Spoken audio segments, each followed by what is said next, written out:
Look who's here. Yes, indeed. Welcome to another episode on the mat. Like I said, No Trevor B. No Billy Whack. Nick H might be around somewhere. I don't know. You I don't know and Ritchard T Sin. If you could get out my basement, get through all them that duct tape and tie up, you can make it here. But in the meantime, we're hosting on the mat. On the mat. I am the Urban American Dream, Willie the Bomb Richardson, with my brother from another mother. The Urban Regulator, Tristin P.S. Hayze, also known as the Fire Pro champion currently. All right, throw that in. Of course, shameless shills and self-promotion. Yeah. Would you have it any other way? No, not with you. I wouldn't have it any other way either. But right off the back, we would like to say we're just happy to be here. You know, hey, we're going to try to give this show a touch of class or a little bit more, an insight, than what Billy and Richard T can, give other people. So we're going to try to get on the topics that, they scared to talk about, or we're going to talk about people they scared to mention on this show. Because I know there's a lot of people I would like to talk about. Because we'll talk about anything. And anybody. Like, I got my grape drink over here, because if I had it over here, it'd be racist. So I put it over here, and then that way Willie doesn't have to cuss at me, and Nick doesn't have to do any bleeping. Yeah. He can let his finger rest off that red button. Ah, excellent. He can do that. Excellent. All right, well, let's get down right to the nitty gritty. The nitty gritty? Nitty gritty. Are we getting? Is the nitty gritty the car trouble, or is nitty gritty the fact that Nick H is a horrible, horrible liar? The man calls me up and he says, Tristin, I want to book you for a show this Tuesday. I got my gear ready. Everything's in the car. My robe is nice. The belt is shined. I'm ready to go. I'm all stretched out. I was this close to taping my wrists. I get here. Oh, we're doing on the mat. Worst promoter ever. Is that why you was all geared up? That's why I had my tights on. I got them on underneath here. You don't want to see. Trust me, it's not pretty. I've been working out a lot lately. Hey, thank goodness this table is right here, so you don't have to see all that. Yes. It's not a fun thing. But anyway, I want to talk about the show, not the show that just passed, but the round table show. The promoter round table. The promoter round table. That's the one where we want to see the extra off the air footage where nobody was holding back Tony Scarpone and Jim Jeebus. We want to see that footage. Let's see a big special DVD on the mat round table behind the fight. I would love to see the after footage after the shoot was over. I know there was more talk than what it was on the in front of the camera, but I believe the real talk was behind the camera. You can't tell me. I have sources. That will tell you that there was more that was said and went on. You can't tell me after the cameras went off, there wasn't a little rivalry or, a little finger point to say, I can't believe you said that, What I found was funny, and I believe we talked about this earlier too, or at a different time, was that between Windy City and between Tony Scarpone in one way or another, at least half of that round table wouldn't have been there. Because Scarpone was one of the heads at PCW at its peak. Right. Yeah. And then he left, and then him and John Burke, and I believe it was Flyboy TK were there when we all started AAW together, and they were at the helm. And then he left from there and started Underground. So there's PCW at its heyday, AAW, and Underground. And Windy City, you said Vanguard had come from there? Also, like I said, a lot of has speared off of Windy City. First you started off with Windy City, and then you started off the UWA. I think UW, not UWF, but Urban America. Yeah, Urban America. Okay. You start off with Urban America. Then after that came, I would say IUWA. Then after IUWA, then, like I said, Vanguard came. So, and then, like I said, from all that, everybody came from Windy City from there, And big shout out to Ripper Madison. I love you. Don't you ever change, man. And I don't even know you, but I'm a mark for you now after just watching that show. Oh, like I said, you know what, Ripper Madison, like I said, he trained me. He showed me what it truly means to be, what you have to do in this business. And I was really moved by what he was saying. It wasn't like he has a saying in Windy City, but when everybody get a chance to see it, to hear him say it really makes sense, And then, like I said, and then from that whole segment, like I said, all the topics that was being talked about that, you know, is a double-edged sword. That's something we have to go into later, but I see the one finger that went up, so we have to get back to that. Yeah. That little brat gave us the finger. And I'm going to get him for that after the show. But, Willie, you want to do the first intro from Fight for the Cure? Oh, yes. Wow. I know I do the intro in the video, but you can do the pre-video intro. Yeah. Our first match is Fight for the Cure tag match. First tag match. The first two is a Boy Toy Bryan and Safari Stew against the Urban Freebirds, the Bomb, and the Gladiator. Trauma and Willie. Let's see that. And here we go. Look at this. Safari Stew with his patented little monkey, Ricardo. I have an entire host of videos with that monkey where I kidnapped him for a series of months. You know what? I have to bring that by sometime. Yeah. Nick would actually get a kick out of that. And it's sad. Look, this is how weird I'm going to be. I'm going to start pointing people out in the crowd. Because that's Angus McDuff's new wife. Is it? Just sitting right there. I didn't know they she got was married recently. I did not know she was married. And of course, unfortunately, I have to come out looking as splendid as I am, as only I can. And I have to do the intro here because they played the wrong music. And Nicholas H spells my name the wrong way. You know, Hayze, people. And you don't even want to give them you know, you had a, you know, kind of a Joe Perry hairdo-ish going there that night. You know that was right. That was right after my John Stamos out. Because I had cut. What my we hair got here out. is we got the pimp of the nation, C-Red. Leading to the ring, shut it, you'll get to it. Many times I was with it. Leading to the ring right now. Myself, what would C-Red do? You know what I'm saying? We've got the Urban Gladiator himself. See, I can't be weighing in at a phenomenal something. I don't know. I didn't check the stats in the back. Talk about it now. The man is swole. I'll give you that much. We have Trauma. Because somebody will be all like, I saw. Coming right behind him he was with a lady, is the ultimate urban ass whipper. I wonder if his girlfriend. He is the baddest man you will ever see. He makes Leroy Brown look like a punk. Here we go. We have the urban American dream, Willie the Bomb Richardson. And then they play the wrong music again. Yeah, you know. Again. I love how enthralled that guy behind me. Well, I'd like to thank Tristin Hayze for that with his head on. commercial announcement.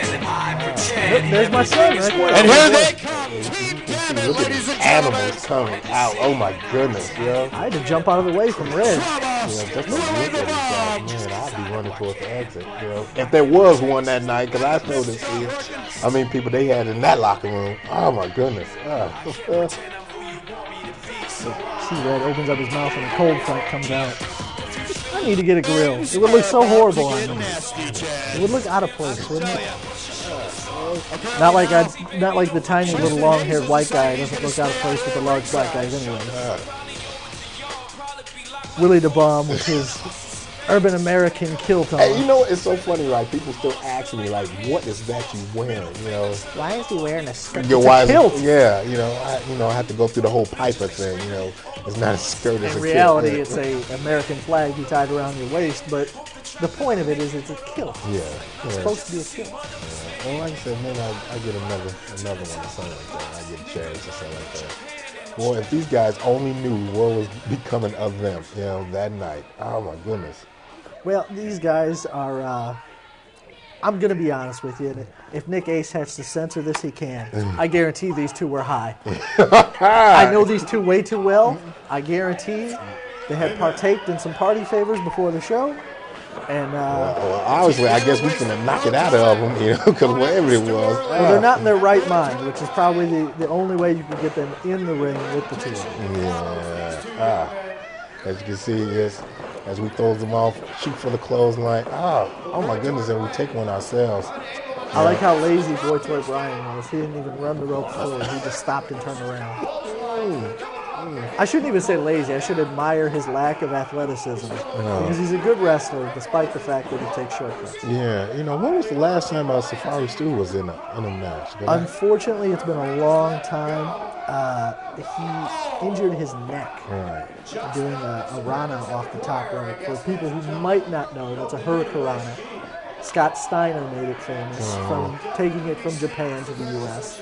But he did one of those off the top rope, landed on his head, and he can wrestle, but understandably he's a little bit spooked about his own health. You know what? I don't blame him. I'm like, if you fear the risk, don't take it. You know what I'm saying? But, a lot of guys who, to the point where they get hurt and just don't realize, hey, don't take the risk no more. If I ever got to that point, I just know, like, hey, it's it. I done did all I can in this business, and like I said, you'll never get to that point. You know why? I'm hoping, knock on wood, I'm hoping not to, but hey, you don't work like that. That's true. That's true. It's in my contract. If I can just roll it out right here. You get a contract? Oh, just not the one. I thought that was that girl in the hallway's phone number. I wish it was. But it's, unfortunately it's not. But, as you see, this beast getting tagged in. Look at this guy. Oh my goodness. Look how he throwing kicks. Look at the ego on this guy. Always want on this one. Man. Book this guy. Oh, straight boot to the mouth, man. Oh my goodness. I didn't even notice Jungle Jane out there too. You know what? As a white girl with an extremely large butt, and all three of you are ignoring her. I'm proud of you. Hey, you know what? I'm proud of you. Probably after the match. Probably after. I didn't hang out with you guys after the show. I went right home, so I don't know what happened. Or didn't. Nah, I don't know. Yeah, and speaking of people in this match, is Boy Toy Bryan still wrestling? You know what? I haven't seen him. I have not heard from him in a while. Funny part about this, those tights I gave him to. Back to the story, though. But no, I have not heard from him in quite a while. I'm not sure. Is that... Look at the referee. Who's the referee? Trevor! And that booming voice from the sky. How is Trevor? I with haven't that long hair seen and that him fine in a trim while. mustache. Has he gotten any shorter? I don't know. He hasn't gotten any prettier. I know that. Oh, has he gotten any balder? Can he get any balder? He gets mad when you mention it, too. He just says, I'm too tall for my hair. That's what's the problem. Hey, Trevor, I got a quick solution. Hey, sharp knife to the throat. Work all the time. Anyway, back to the match. Ladies and gentlemen, this is the man your children should be modeled after. I love it. But back to the match. As you can see, this guy, Boy Toy Bryan, just, with the, what kind of leg drop was that? Looked like a very D'Lo Brown-esque leg drop. Yeah, I see. As you can see, they taking quite control over this match. Tagging in the talent of the tag team.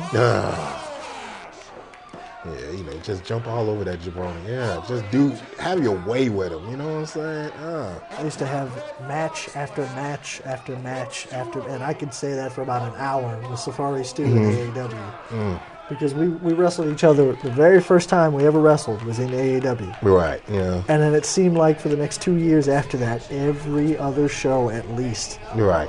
Who am I going to work tonight? Oh, you're working Safari Stu. Safari Stu. Every show. I found out what it was like to be married to somebody in this business. We got to the point where myself and Stu could just look at each other and we knew every move the other person was already about to do. I hear you. Just by body language. I hear you. I definitely hear you. The Bubba Bomb. Oh, you remember? I remember this match also so well because I remember before me and Trauma had got there, they were so nervous at getting there in there with us. At one point, they didn't want to talk nothing. They was just going to let us do anything to them. That's how nervous they was, in wrestling. As wait a minute, wait. You guys talked beforehand? Yeah, Well, no. Well, did I just expose? Did I just expose something? I hope I didn't. I bleep that out. Kayfabe alert. Kayfabe alert. Kayfabe alert. Yeah, I know. Oops. Anyway, but back to the story. And I made fun of them for being high.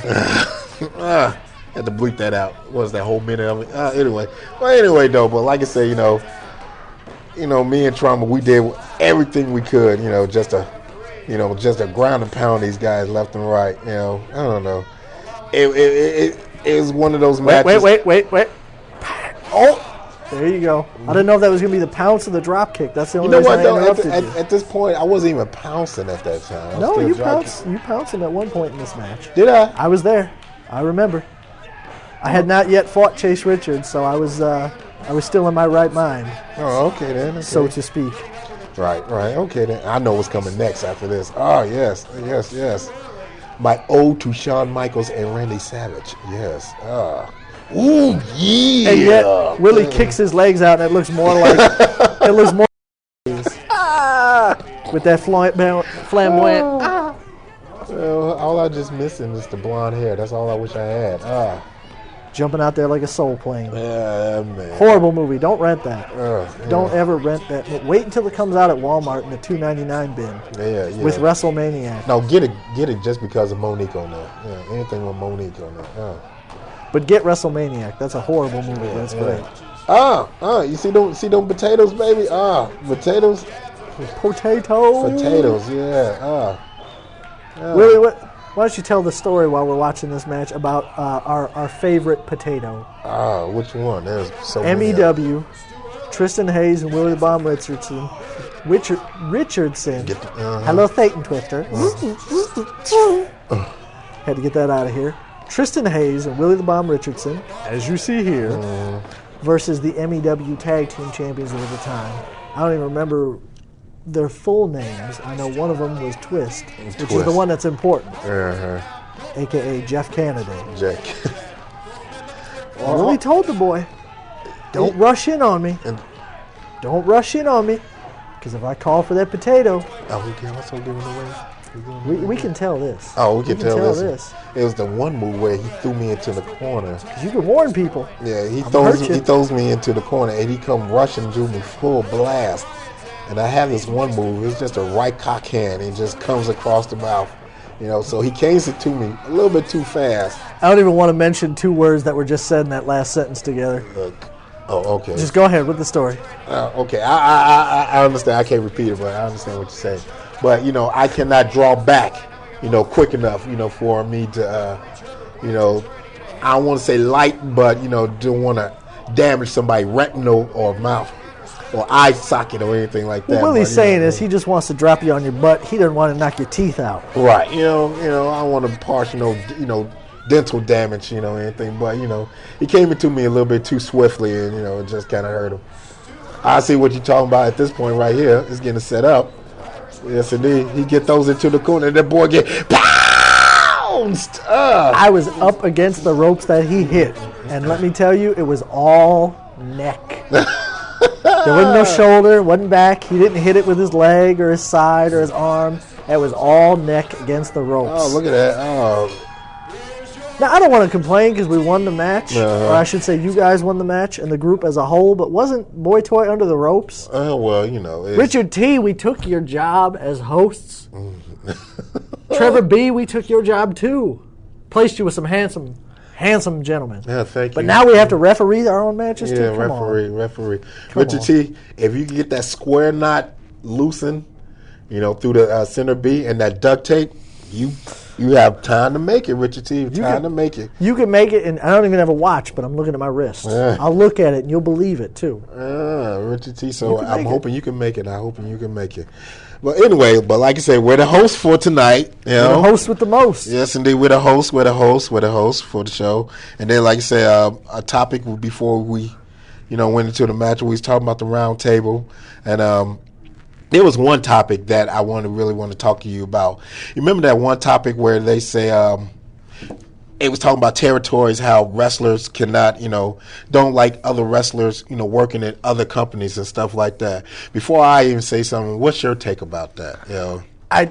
You know what? I wish I was around in the old territory days. I was alive for some of them, but I wasn't in the business at the time, and I wasn't aware as I am now of the business. And I'd have loved to have been around, honestly, in the territory days, because it seems like you were brought up in the business at least a better way. I don't want to say the right way, but at least at that time, a better way. Nowadays, if you want to work and you want to get exposure, and depending on whether or not, what your travel means are, you almost have to work and flood yourself in an area sometimes. But I try to be smart, personally me.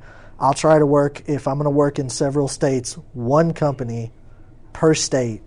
Because especially nowadays, because there's a lot of people that won't travel from state to state unless they live in a reasonable distance from the border.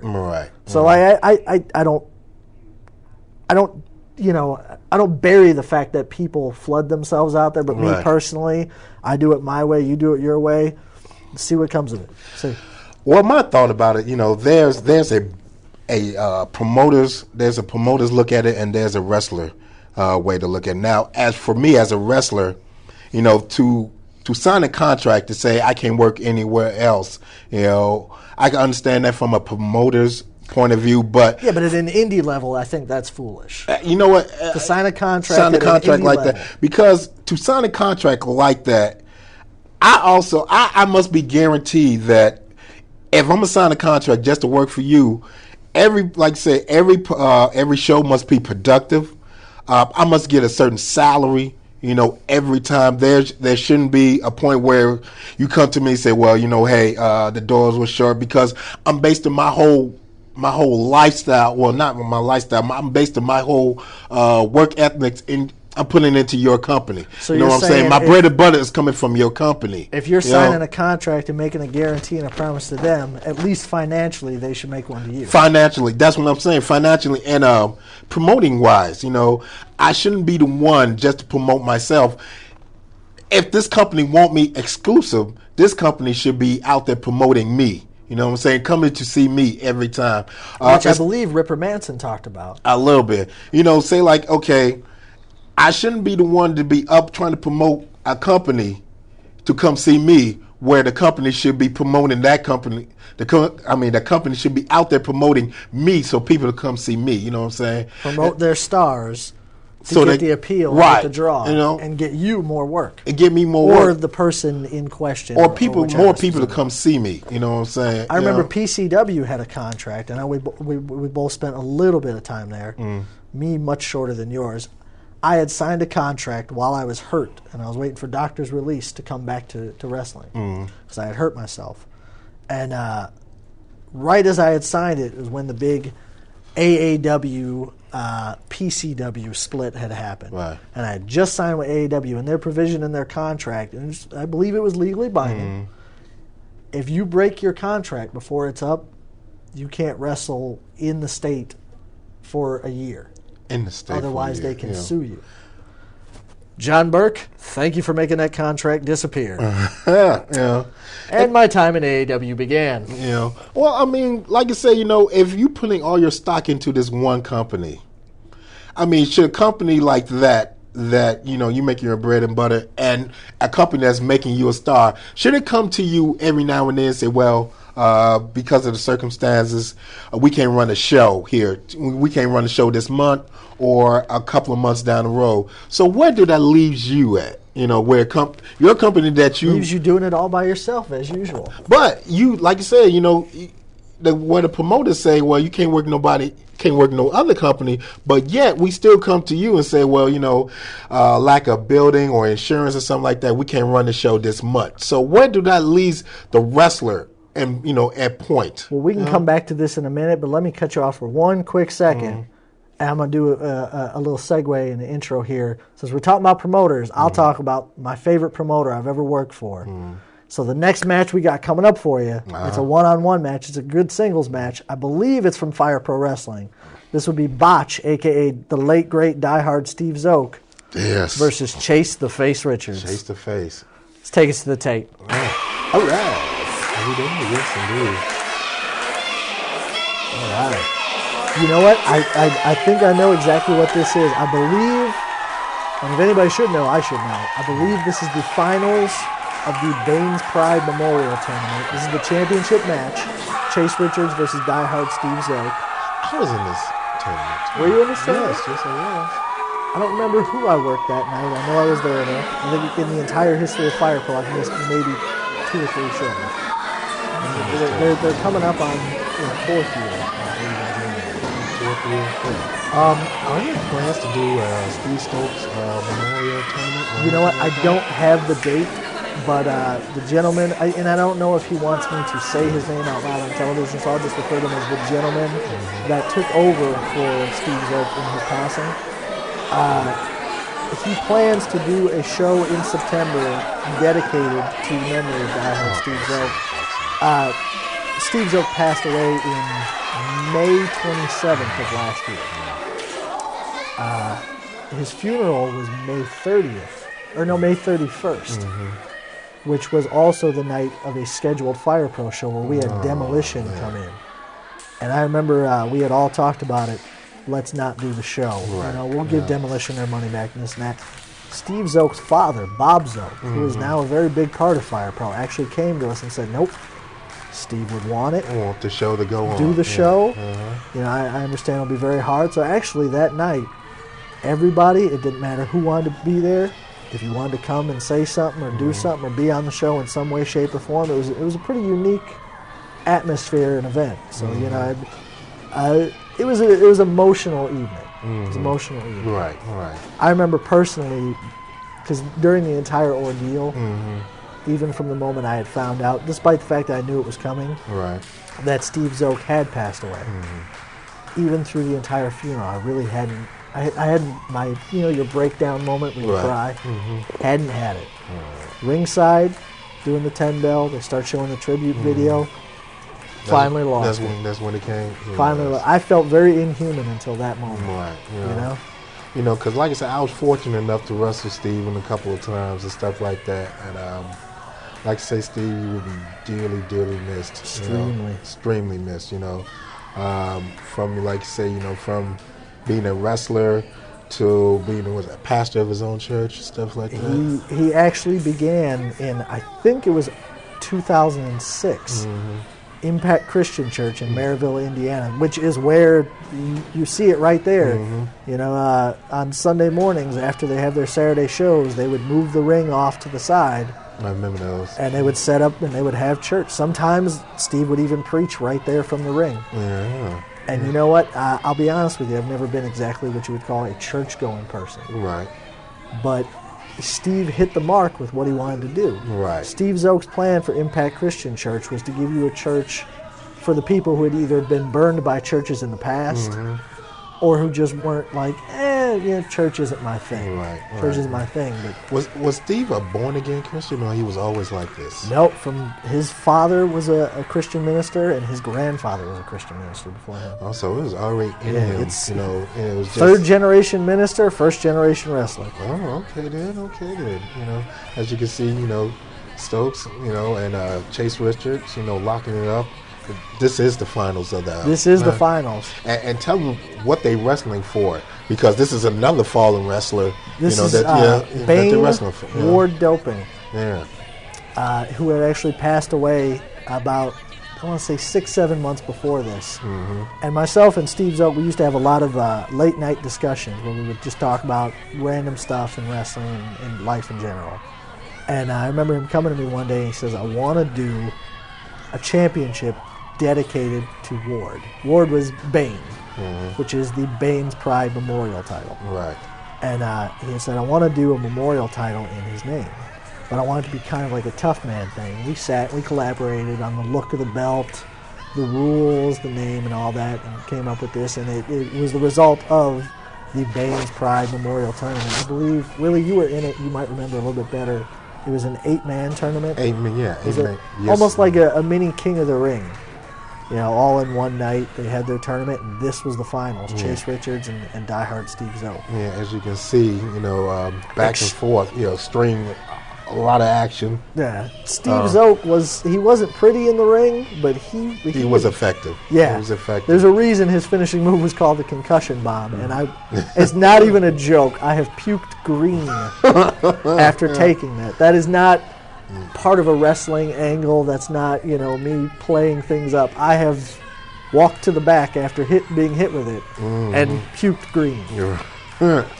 Yeah, I remember many times we would get in the ring, you know, and then like say, I could tell where, like, you know, certain impact moves about to hit me, you know, from Steve, and all you can do is just bite down and bear it, you know. So it's quite similar with Chase Richards too, and we've both worked him on several occasions. Yeah, definitely. Chase Richards has some of the hardest chops I've ever felt in my life. Yeah. Ever. He'll chop you and you feel like you're going to a different time zone or something like that. Man, just grieving. But too much. All right, wait, what was the guy's name from the Baseball Furies, though? Mitch Blake. Mitch Blake. Biggest jerk when it comes to chops. And I like you, Mitch, but you're the biggest jerk. Why would you chop people in the back? With both hands. Both hands. You know, I've seen you make people's backs bleed. You know, every now and then I do that too. You know, just to see if I can do it myself. You don't do it have to gripe about you. Certain people I do that too. Look, Nick should even be happy. I didn't even use the B word I wanted to. I said gripe. Oh. I said and gripe about it. Yeah. I know this film is going to be so much edited. Yeah, I know it's coming through it. Yeah. Quick little funny thing for you. Chase Richards, the tights he has on now. And remember, this is all at a Christian church. I would say, is that the stiff tights? No, this is the Jesus Walks tights with the Jesus fish on the front. But he has a pair of tights just like that, different colors, same design, and they say stiff right on the crotch. Mm-hmm. And I remember after one of his matches, some little girl in the crowd points to him and goes, "Mommy, what does that say?" And he looked down and he immediately walked into the back, and I was standing there, and he looks at me and goes, "I can't wear these tights here ever again." He's like, "I'm surprised no one has ever caught this before." And another funny fact about this match, and I've got a picture that I could show you to prove it, Steve Zoke's fly is down the entire match. Wow. We made fun of him to the end of time. We would make fun of him about that. We'll still make fun about that one. It's just one of those little blessed stories you can tell. I could tell you a million stories about diehard Steve Zoke. There's some stories I won't tell, but there's one that I'll give a minor detail from. We all used to like to watch Chappelle's show. Right. I think I know where you're going. Put it this way. Steve Zoke didn't know what skeet means. Can we say skeet? Well, it's too late. You done said it now. So should I say skeet or should I not say skeet? I don't know. All right. Don't worry, Nick. I won't say skeet anymore. Wait a minute. If he didn't know what it was, I guess nobody know what it is. Yeah. Most white people don't. It's like Chappelle said. When they find out, they go, "My God. What have we done? What have we done? What have we unleashed on the world?" Robert Lemke, who's refereed at every single company, I think, in the history of the Midwest. That means LWF, AAW, Fire Pro. I guess that means he getting his ARW, which is now NWWA. I believe he wrestled at refereed at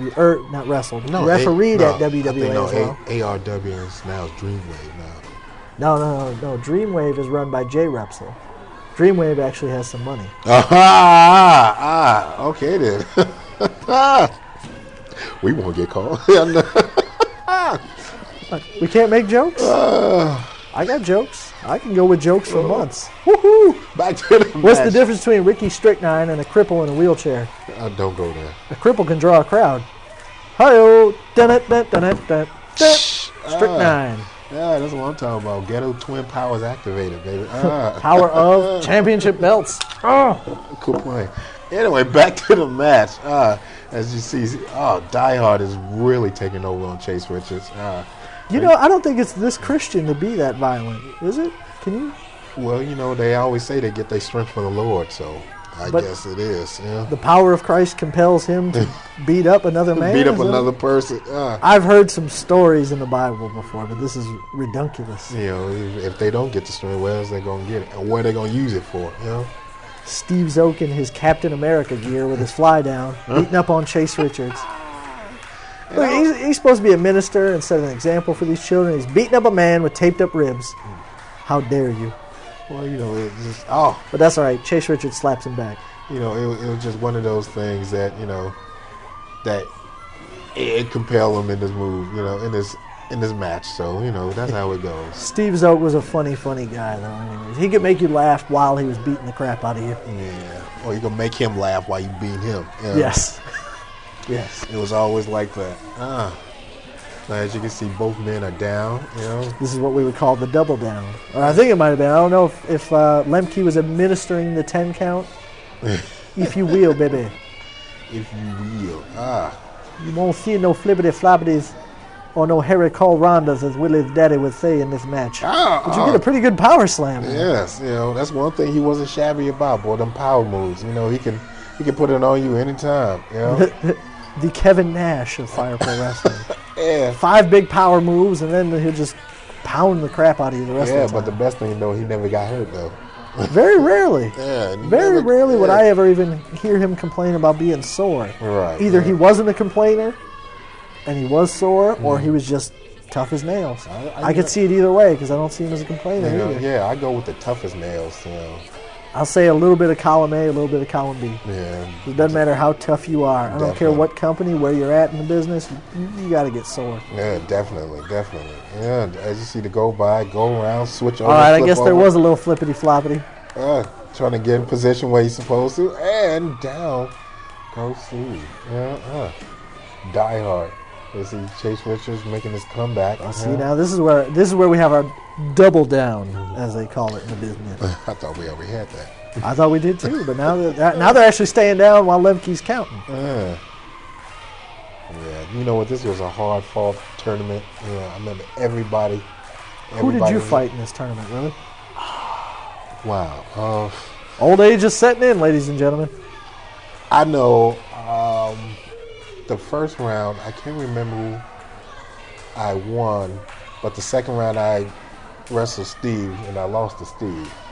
Well, yeah, but you made it past the first round. Yeah, I made it past the first round. Yeah. And then you went down to the die-hard Steve Zoke. I don't know if you would want to call him a Fire Pro legend.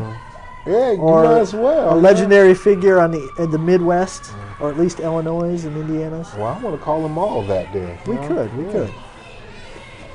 Yeah, so we got Matter of fact, the belt that I have right here and that you see throughout the show, the Impact title, is the belt that is attributed to Die Hard Steve Zoke. It even has a little side plate that says his name, and from 75 or 72, is it, to 2008.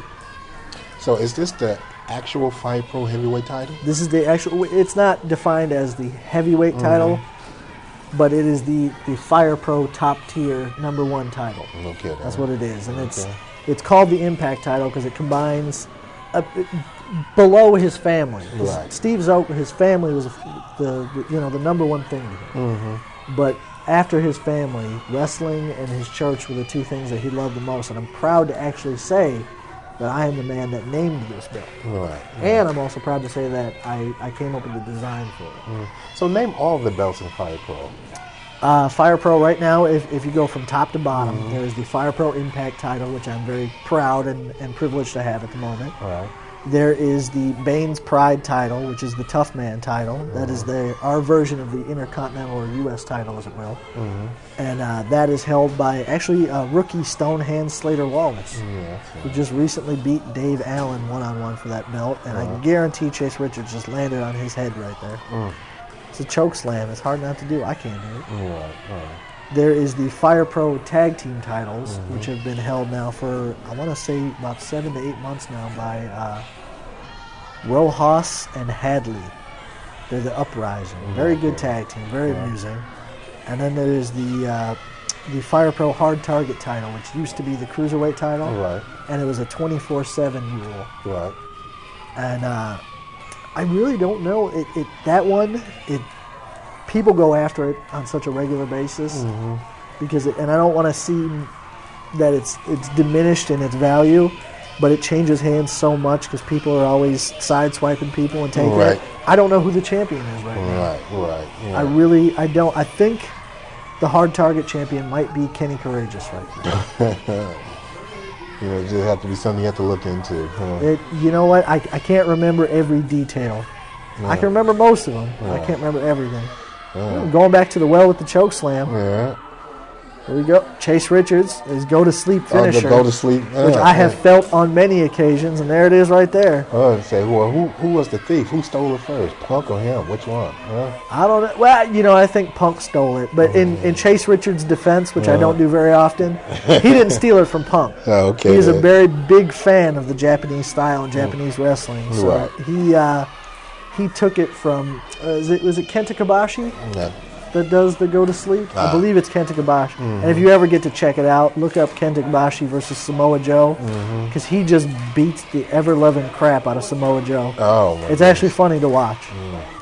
Very funny. And another Japanese wrestler, Mr. Ganasuke. Right. Kind of looks like a heavy-set Steve Corino in Tajiri pants.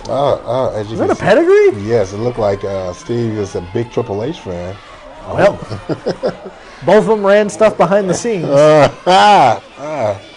There's nothing wrong with that. Is a 3 count about to go? No, Chase put their hand up. You know, There's a lot of similarities between Triple H and all right. There's really no similarities between Triple H and Die Hard Steve Zoe. There really isn't. I see. But like I said, you know, back to this tournament, I remember, like I said, I can't remember who my first round was, but my second round was Steve, and my goodness, I never, like I say, I've been in this business a while, and I, like I say, you know. How long is a while? Well, I've been in almost 10 years, so what are you, 117 years now? No. Anyway. Somebody sensitive. But like I said, you know, it was a hard-fought battle between me and Steve, and then unfortunately I did not come out top. You know, as you can see. You win some, you lose some. No, you win some, and you lose a lot.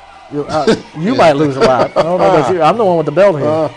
You win some. I lose a little. Yeah. Just a little bit. Just a little bit. As you can see, Chase is in this. What's this, sleeper? What's the old saying, Willie? Win if you can, lose if you must, but always cheat. Always cheat if you can. If you I can cheat. get away. Yeah. He cheats. I guarantee that guy running the camera cheats. Nick over there cheats. That kid giving me the finger, he's going to have to cheat in school because I'm going to break his little hand. Count on his toes. He's going to have to cheat. He's going to have to write off the person next to him. Oh, my goodness. Because if he keeps giving me that finger, I'm going to bust him in his head. And I'm going to, well, no, I ain't got no more grape soda on him. Otherwise, I'd pour it on him. I would stain his clothes so his mother gets mad at me. Well, as you can see. Does he have a mother? Does he know who she is? Does he know who his father is? Do we know who his father is? Where is that kid? Is it like that? And that's the way it is, huh? Little baby junior, son of a Nick. I said Nick, N-I-C-K. Just want to clarify that. Excellent.